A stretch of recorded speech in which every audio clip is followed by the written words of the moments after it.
তো দর্শকের চাপে আমরা অনেক সময় হলিউড মুভি বন্ধ করে বাংলা মুভি চালাচ্ছি, বিশেষ করে তুফান চালাচ্ছি। দর্শকদের চাপের কারণে হলিউড মুভি নামিয়ে চালানো হচ্ছে শাকিব খানের তুফান চলচ্চিত্রটি। ইতিমধ্যে দেখতে পাচ্ছেন কথাটি বলেছেন স্টার সিনেপ্লেক্সের কর্তৃপক্ষ। তুফানের শো বেশি আছে, এই মুহূর্তে আমাদের প্রায় 50টার উপরে শো চলছে। তিনি আমাদেরকে জানিয়েছেন তুফান আমরা 21 থেকে 22টি শো দিয়ে শুরু করেছি। পরবর্তীতে দর্শকদের চাপের কারণে শোয়ের সংখ্যা বাড়ানো হয়, এরপরে আবার বাড়ানো হয়, এরকম করে আমরা এখন পর্যন্ত 50-এর উপরে শো চালাচ্ছি শাকিব খানের।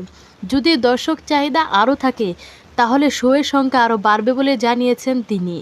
এছাড়াও তিনি বলেছেন পূর্বে আমরা বাংলা সিনেমার এত দর্শক দেখতে পাইনি, যেখানে হলিউড মুভি নামিয়ে শাকিব খানের তুফান মুভি চালাতে হচ্ছে। দর্শক প্রচুর চাপ, আর শো এটা থামছে না কোনোভাবেই। এমডি ইকবাল পরিচালিত রিভেঞ্জ সিনেমাটি যে কারণে নামিয়ে ফেলা হয়েছে সেই বিষয়টি তুলে ধরেন স্টার সিনেপ্লেক্সের কর্তৃপক্ষ। তিনি জানিয়েছেন আমরা রিভেঞ্জ সিনেমার কোনো দর্শক পাইনি। শো যদি হাউসফুল না হয় তাহলে আমরা কেন সিনেমা স্টার সিনেপ্লেক্সে চালাবো, যেই কারণে নামিয়ে দেওয়া হয়েছে রিভেঞ্জ সিনেমাটি। দর্শকদের চাহিদার মধ্যে নেই এই সিনেমাটি। দর্শকরা বাংলা সিনেমার মধ্যে সবচেয়ে এগিয়ে রেখেছেন সাকিবের তুফান সিনেমা, আর দর্শকরা যেটা চায় আমরা তো সেটাই করব।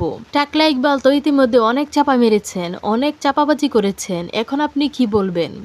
আপনার চাপার জোরে তো আর সিনেমা হিট হবে না। আপনার চাপার জোরে তো আর একটা সিনেপ্লেক্সের মালিক আপনার সিনেমা নিয়ে কথা বলবেন না। স্টার সিনেপ্লেক্সের কর্তৃপক্ষ তিনি পরিষ্কারভাবে জানিয়ে দিয়েছেন স্টার সিনেপ্লেক্সের রিভেঞ্জ সিনেমার কোনো দর্শক ছিল না, যার কারণে নামিয়ে ফেলা হয়েছে সেই সিনেমাটি। আর দর্শকদের চাপের কারণে শাকিব খানের তুফান সিনেমাটি 50-এর উপরে শো চলছে স্টার সিনেপ্লেক্সে।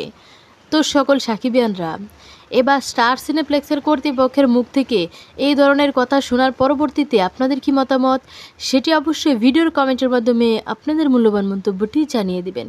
ধন্যবাদ সকলকে।